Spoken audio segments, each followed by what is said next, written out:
Hello student, आपका हमारे YouTube channel पर स्वागत है। दोस्तों, आज हम आरएस प्री की साइंस एंड टेक्नोलॉजी की जो टॉपिक हमारा चल रहा था, स्वास्थ्य, संक्रामक, असंक्रामक एवं पशुजन्य रोग के बारे में हम चर्चा करेंगे। इसकी पहली क्लास हो चुकी है, तो जितने भी स्टूडेंट जिन्होंने पहली क्लास नहीं देखी है, वो पहली क्लास को जरूर देखें, तभी ये आगे वाली जो क्लास है आपको अच्छे से समझ में आएगी। चलिए, तो पिछली जो क्लास हुई थी, मैंने उसमें एक क्वेश्चन पूछा था आपसे कि एंथ्रेक्स रोग किसमें और किस कारण से होता है। तो एंथ्रेक्स रोग होता है पशुओं में। किसमें रोग होता है? ये पशुओं में रोग होता है। और एंथ्रेक्स रोग जीवाणु के कारण होता है। इसका रोग कारक क्या है? जीवाणु है। जीवाणु के कारण होता है। तो इसका राइट आंसर क्या है? डी है। इसका राइट आंसर क्या है? डी। जो भी स्टूडेंट इस चैनल पर नए, इस चैनल को जरूर सब्सक्राइब करें, और जितने भी टॉपिक्स हमने करा दिए हैं साइंस एंड टेक्नोलॉजी में, उनको जरूर देखिए। बेहतरीन तरीके से वो टॉपिक आपको कराए गए हैं आपकी पढ़ाई में। आप देखिए, कहीं भी किसी भी संस्था में पढ़ रहे हो, किसी भी नोट्स के माध्यम से पढ़ रहे हो, किसी भी ऑनलाइन क्लासेस के माध्यम से पढ़ रहे हो, लेकिन आप जब उनको पढ़ोगे, बहुत छोटे छोटे समय की क्लास है, 15-15 मिनट की भी, ज़्यादा से ज़्यादा 17 मिनट 18 मिनट की आपको क्लासेस देखने को मिलेंगी। तो उन क्लासेस से आपको बहुत ज़्यादा फायदा होगा। चलिए, अब हम इस टॉपिक को शुरुआत करते हैं आगे।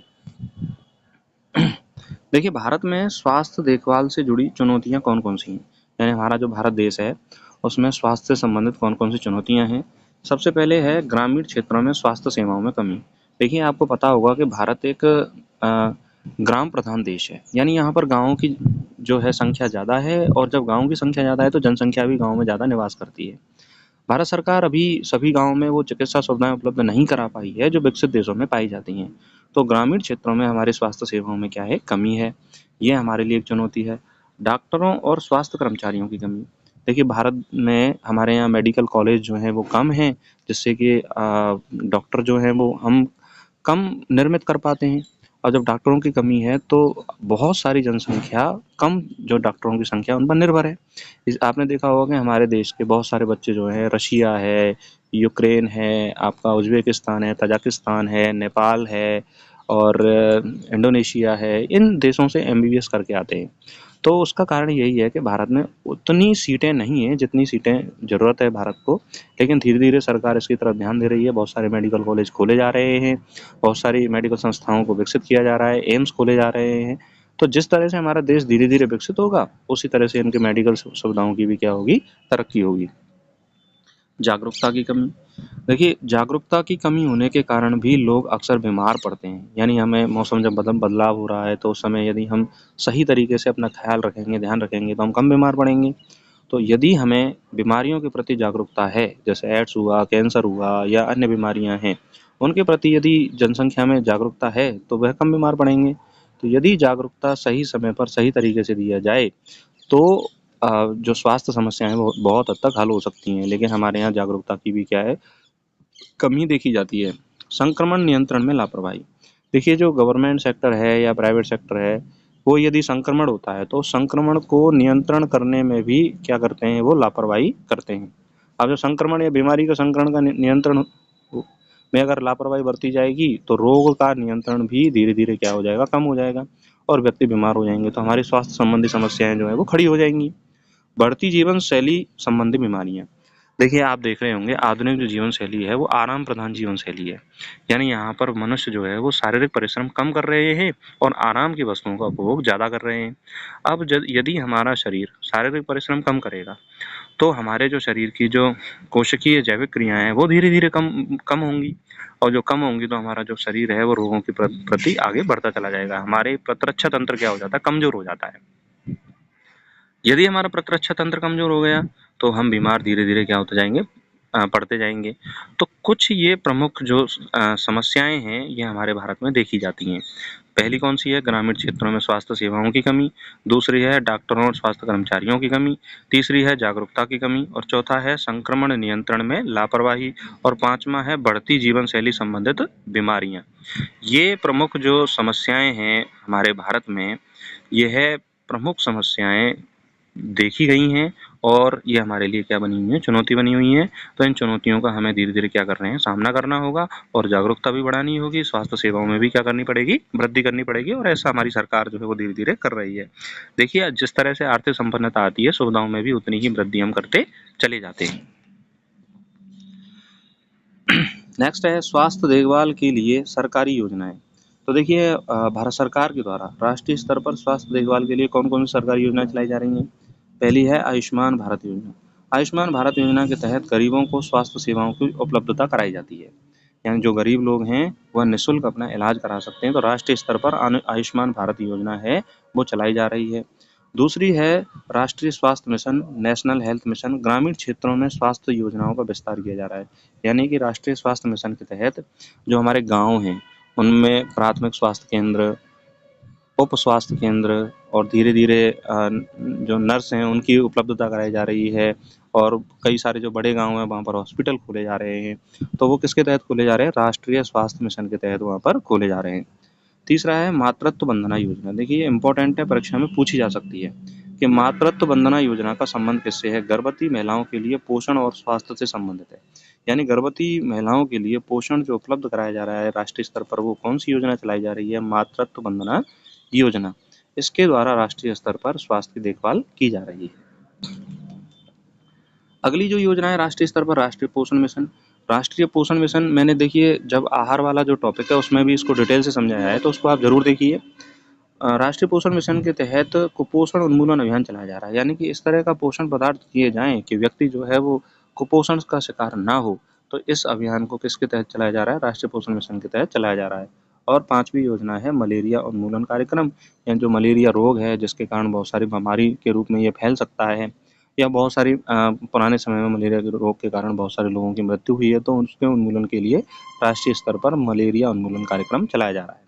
अब देखिए राष्ट्रीय स्तर पर स्वास्थ्य संबंधी योजनाएं चलाई जा रही हैं, तो राजस्थान में भी स्वास्थ्य योजनाएं चलाई जा रही हैं। कौन कौन सी हैं? मुख्यमंत्री चिरंजीवी स्वास्थ्य बीमा योजना, निरोगी राजस्थान योजना और भामाशाह स्वास्थ्य बीमा योजना।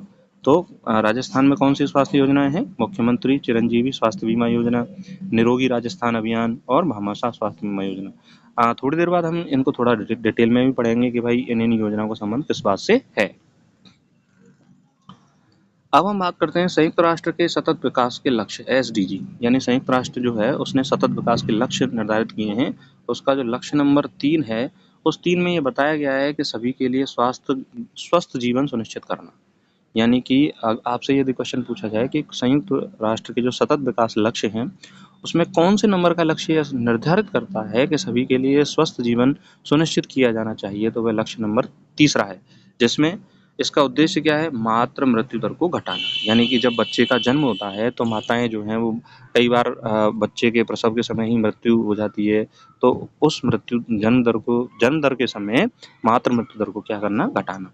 संक्रामक और असंक्रामक रोगों पर नियंत्रण रखना और स्वास्थ्य सेवाओं की समानता। यानी सभी को स्वास्थ्य सेवाएं उपलब्ध कराने पर ध्यान दे रहा है संयुक्त राष्ट्र संघ। ठीक उसी तरीके से भारत सरकार भी ध्यान दे रही है, राजस्थान सरकार भी ध्यान दे रही है। भले ही हम उतनी सुविधाएं उपलब्ध नहीं करा पाए, लेकिन पुराने समय की अपेक्षा हम धीरे-धीरे स्वास्थ्य सेवाओं पर क्या विस्तार करते जा रहे हैं। तो इसके उद्देश्य क्या है? मातृ मृत्यु दर को घटाना, संक्रामक और असंक्रामक रोगों पर नियंत्रण रखना और स्वास्थ्य सेवाओं की समानता पर ध्यान देना। अब हम बात करते हैं भारत में स्वास्थ्य संबंधी प्रमुख समस्याएं क्या हैं, जैसे कुपोषण। देखिए कुपोषण मल न्यूट्रिशन इसको कहते हैं। कुपोषण का मतलब ये होता है कि व्यक्ति भोजन तो कर रहा है लेकिन उसमें वे सभी पोषक तत्व उपस्थित नहीं है जो उसके लिए आवश्यक है। तो बच्चों और गर्भवती महिलाओं में सबसे बड़ी समस्या किसकी है? कुपोषण की है। 2019-20 के NFHS 5 रिपोर्ट के अनुसार भारत में 35% से अधिक बच्चे क्या हैं? कुपोषित हैं। अब देखिए किसी देश में 35% बच्चे कुपोषित हों तो उस देश की जो तरक्की है उसमें बाधा उत्पन्न होगी होगी। ये एक समस्या का विषय है, इसीलिए सरकार इस पर क्या है? ध्यान दे रही है। बढ़ती जनसंख्या का दबाव। देखिए भारत में लगातार वर्तमान समय में भारत जो है विश्व की नंबर 1 जनसंख्या वाला देश है। चीन को भी हमने पीछे छोड़ दिया है।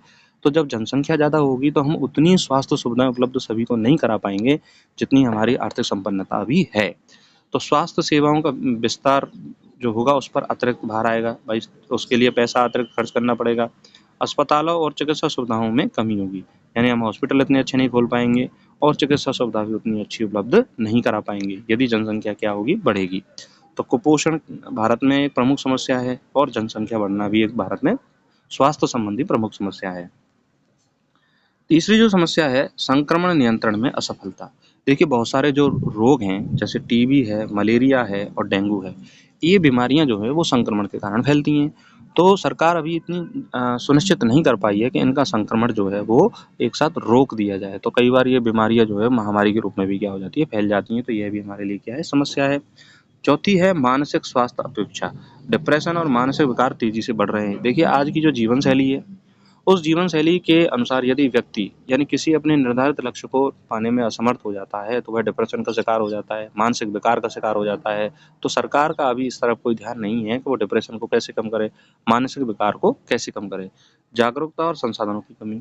अभी हमारे पास इतनी जागरूकता नहीं है कि हम रोगों के प्रति, स्वास्थ्य सेवाओं के प्रति जो है वो लोगों को सजग कर पाएँ, और हमारे पास उतने संसाधन भी नहीं है कि उन संसाधनों का उपयोग करके हम मानसिक स्वास्थ्य को हम बेहतर कर सकें।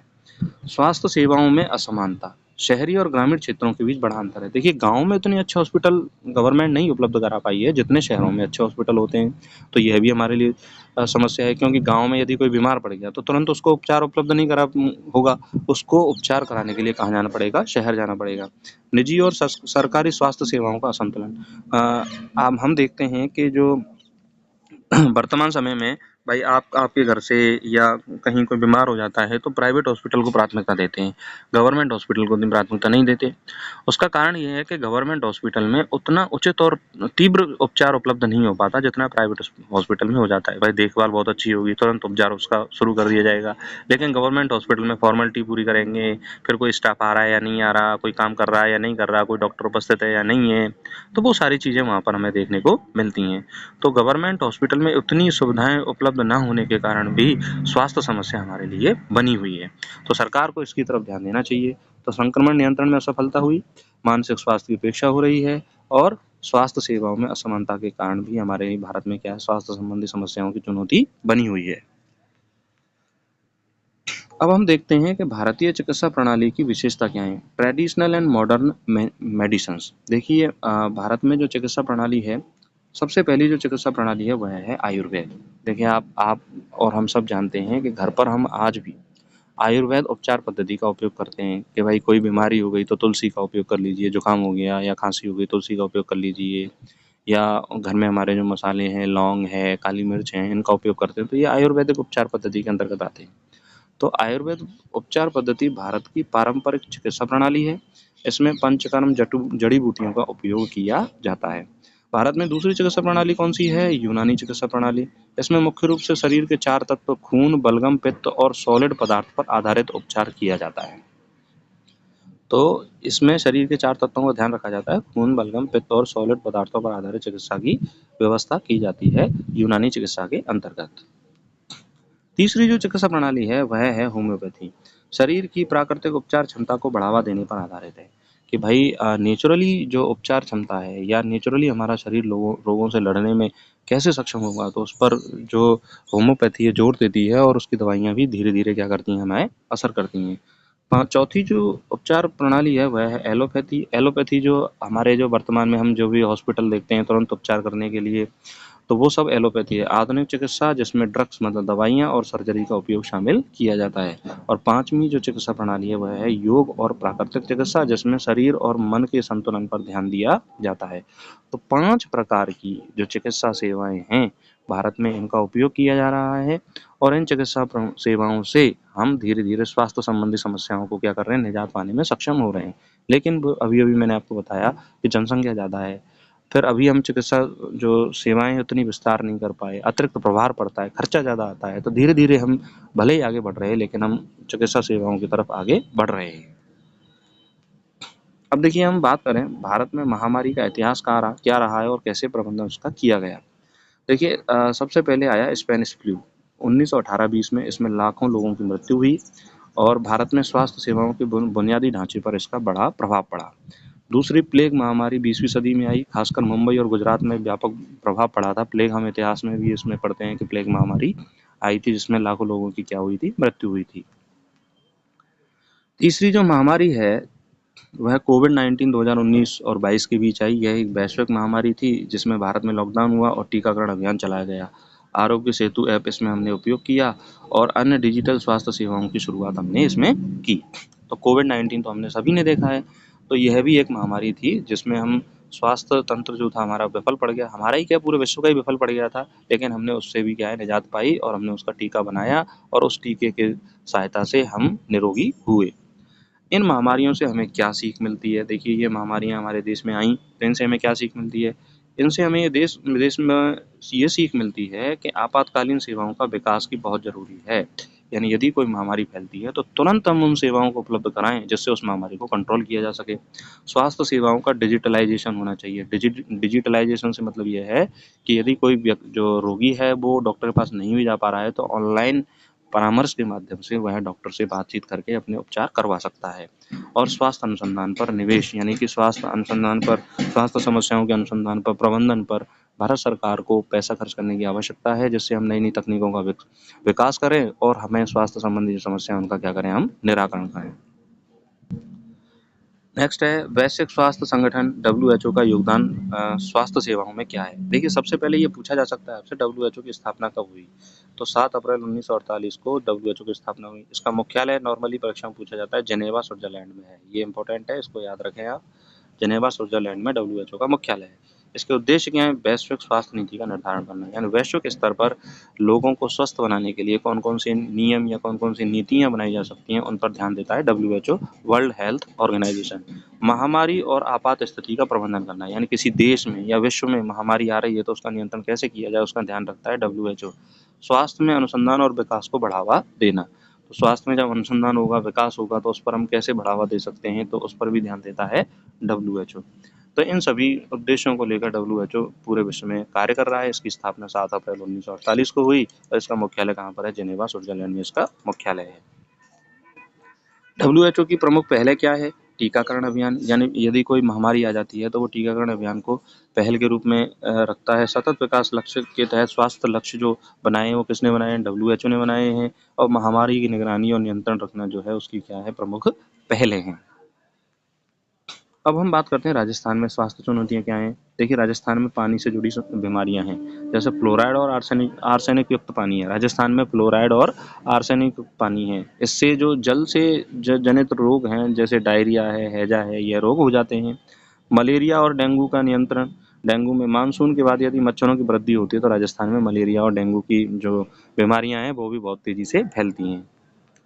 पशुजन्य रोगों का प्रसार, देखिए पशुपालन पर निर्भरता होने के कारण राजस्थान में पशुजन्य रोगों का प्रसार होता है, जैसे रेबीज है, ब्रूसेलोसिस जैसी बीमारियां फैल जाती हैं। कुपोषण और एनीमिया, राजस्थान, तो जो कुपोषण और एनीमिया है, मैंने आपको उस टॉपिक में भी बताया था कि राजस्थान में जो है कुपोषण और एनीमिया जो है हमारी प्रमुख समस्या के रूप में चुनौती बना हुआ है। जैसे विशेषकर महिलाओं में और बच्चों में जो राजस्थान में कुपोषण की समस्या बनी हुई है और एनीमिया मतलब रक्त की कमी बनी हुई है। 5वीं है डॉक्टर और स्वास्थ्य सेवाओं की कमी। ग्रामीण क्षेत्रों में डॉक्टर और अस्पतालों की कमी के कारण ही राजस्थान में इतनी स्वास्थ्य सेवाएं उपलब्ध नहीं हो पा रही हैं, तो हमारा राजस्थान भी स्वास्थ्य संबंधी चुनौतियों से अभी भी घिरा हुआ है। आगे हम बात करें राजस्थान में स्वास्थ्य योजनाएं कौन कौन सी हैं, तो अभी मैं बता रहा था मुख्यमंत्री चिरंजीवी स्वास्थ्य बीमा योजना, इसमें 5 लाख रुपए तक का मुफ्त इलाज की सुविधा दी गई है। निरोगी राजस्थान अभियान, इसमें हर व्यक्ति को स्वास्थ्य की जांच और इलाज उपलब्ध कराया जाता है, वो भी निःशुल्क। तो ये निरोगी राजस्थान अभियान के तहत निःशुल्क और स्वास्थ्य जांचें की जाती हैं, इलाज भी उपलब्ध कराया जाता है। चिरंजीवी योजना के तहत भी इलाज उपलब्ध कराया जाता है राजस्थान में, तो चिरंजीवी योजना भी बहुत इंपॉर्टेंट है। भामाशाह स्वास्थ्य बीमा योजना, गरीब और वंचित परिवारों को मुफ्त चिकित्सा सेवा उपलब्ध कराने के लिए राजस्थान सरकार द्वारा भामाशाह स्वास्थ्य बीमा योजना चलाई जा रही है। जननी सुरक्षा योजना, गर्भवती महिलाओं और नवजात शिशुओं के स्वास्थ्य की देखभाल के लिए जननी सुरक्षा योजना चलाई जा रही है। और राजस्थान बालिका पोषण योजना, बालिकाओं में कुपोषण रोकने के लिए, पोषण सहायता देने के लिए राजस्थान में बालिका पोषण योजना को चलाया जा रहा है। तो इन प्रमुख योजनाओं के तहत राजस्थान में स्वास्थ्य संबंधी जो चुनौतियां हैं उनसे निपटने का प्रयास किया जा रहा है। अब हम बात करते हैं सतत विकास लक्ष्य और स्वास्थ्य। देखिए, मैंने बताया था सतत विकास के 3 लक्ष्य हैं। सभी के लिए स्वास्थ्य सेवाओं की उपलब्धता कराना, मातृ मृत्यु दर को घटाना, बीमारियों की रोकथाम के लिए अनुसंधान करना। भारत में क्या प्रगति है? देखिए, टीकाकरण का कवरेज बढ़ा है भारत में, स्वास्थ्य सेवाओं का डिजिटलाइजेशन हुआ है और आयुष्मान भारत योजना से गरीबों को क्या हुआ है? लाभ हुआ है। तो ये सतत विकास लक्ष्यों के तहत हम इसके लिए आगे बढ़ रहे हैं। अगला है संक्रामक, असंक्रामक और पशुजन्य रोगों के लिए जागरूकता अभियान। तो देखिए संक्रामक रोग हैं, असंक्रामक रोग हैं और पशुजन्य रोग हैं, तो उनके लिए सरकार के द्वारा किस तरह के अभियान चलाए जा रहे हैं, कौन-कौन सी बातों को प्रमुखता से रखा जा रहा है, तो इन अभियानों के बारे में बात करेंगे। सबसे पहले स्वच्छ भारत अभियान। स्वच्छता के माध्यम से संक्रामक रोगों की रोकथाम के लिए ये अभियान चलाया गया है। लोगों को जागरूक किया जा रहा है कि यदि हम आस-पास या घर में या स्वयं की स्वच्छता रखेंगे, तो हम संक्रामक रोगों से क्या है लगातार बचे रहेंगे। पल्स पोलियो अभियान पोलियो उन्मूलन के लिए राजस्थान सरकार या भारत सरकार के द्वारा पल्स पोलियो अभियान भी चलाया जा रहा है, जिससे बच्चे जो हैं वो पोलियो से कुपोषित ना हो या पोलियो रोग से ग्रसित ना हो। तीसरा है राष्ट्रीय तम्बाकू नियंत्रण कार्यक्रम। ये असंक्रामक रोगों को रोकने के लिए ये राष्ट्रीय तम्बाकू नियंत्रण कार्यक्रम चलाया जा रहा है। मच्छर जनित रोग नियंत्रण कार्यक्रम जैसे डेंगू और मलेरिया की रोकथाम के लिए ये जागरूकता फैलाई जा रही है कि हमारे घर के आसपास या हमारे घर में मच्छर होंगे तो हमें ये रोग हो सकता है, तो हमें साफ सफाई अपनी रखनी चाहिए।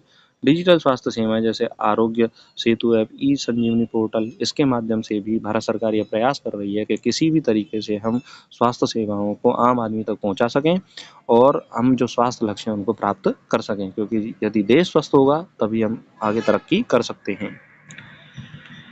चलिए निष्कर्ष के रूप में अब हम कहना चाहें कि स्वास्थ्य देखभाल प्रणाली को मजबूत करने के लिए संक्रामक, असंक्रामक और पशुजन्य रोगों का प्रभावी प्रबंधन आवश्यक है। यानी कि हमें संक्रामक रोगों को रोकने की आवश्यकता है, असंक्रामक रोगों को रोकने की आवश्यकता है और पशुजन्य रोगों को रोकने की आवश्यकता है।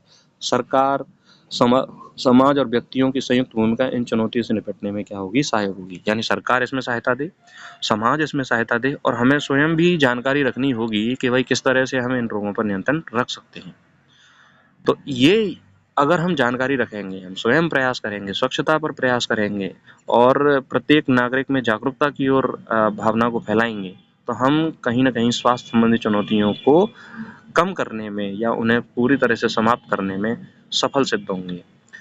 तो इस तरह से दोस्तों हमने ये टॉपिक जो है वो समाप्त किया, स्वास्थ्य समस्याएँ, संक्रामक, असंक्रामक और पशुजन्य रोग।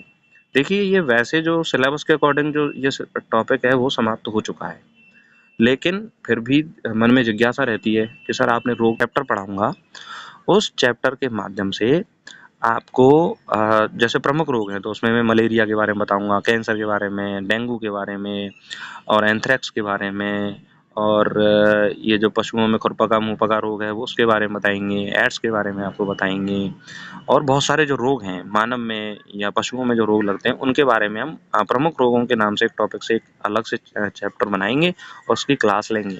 लेकिन जो परीक्षाओं में जो आपसे क्वेश्चन पूछा जाएगा वो इस तरीके से पूछा जाएगा कि कौन सा संक्रामक रोग है, असंक्रामक रोग है या फिर पशुजन्य रोग है, कौन-कौन सा क्या योजनाएं चलाई जा रही हैं, कौन-कौन सी योजनाएं भारत सरकार चला रही है, कौन सी राजस्थान सरकार चला रही है, क्या स्वास्थ्य संबंधी समस्याएं हैं, इन सब पर हमें ध्यान देना है और यही परीक्षा में हमें पूछा जाएगा। आशा करता हूँ कि आपको ये चैप्टर समझ में आया होगा। यदि आपको ये चैप्टर में कोई कन्फ्यूजन है, किसी तरह की इंक्वायरी है तो आप कमेंट सेक्शन के माध्यम से हमें पूछ सकते हैं, कोई प्रॉब्लम है पूछ सकते हैं। छोटे-छोटे समय की ये क्लासेज हैं। पहली क्लास यदि आपने नहीं देखी तो उसको ज़रूर देखें, फिर इसको देखें, तो एक साथ आपका ये जो आधा घंटे में ये पूरा जो टॉपिक है वो समाप्त हो जाएगा। और यदि आप इस तरह से पढ़ोगे तो आपका कम समय में आप अपनी साइंस एंड टेक्नोलॉजी तैयारी कर सकते हो, क्योंकि आर्ट वाले जो स्टूडेंट होते हैं उनकी तैयारी जो है वो इतनी स्ट्रॉन्ग नहीं होती। तो वो धीरे-धीरे समझेंगे। देखो पहले हम सरल तरीके से समझें तभी तो हम जटिल तरीके से समझ पाएँगे। यदि हमने सरल समझ लिया तो जटिल भी समझ जाएँगे, लेकिन हम पहले ही यदि मान लीजिए कोई हमने गाइड पढ़ी या कोई पुस्तक पढ़ी और हम पहले ही हम घबरा गए, तो हम अपनी चीज़ों को अच्छी तरह से समझ नहीं पाएँगे। इसी तरह से मैं आगे जो टॉपिक्स हैं, कुछ टॉपिक्स हैं उनकी क्लासें लगातार लाता रहूँगा और कुछ ही दिनों में हम साइंस एंड टेक्नोलॉजी के जो सिलेबस है उसको समाप्त कर लेंगे। और जो भी स्टूडेंट इस चैनल पर नए हैं, इस चैनल को ज़रूर सब्सक्राइब करें, अपने दोस्तों तक ज़रूर शेयर करें और उन्हें भी बताएँ कि ये जो कम समय में आप कैसे तैयारी कर सकते हो। अपनी तैयारी को आगे बढ़ाते रहें, स्वस्थ रहें, मस्त रहें।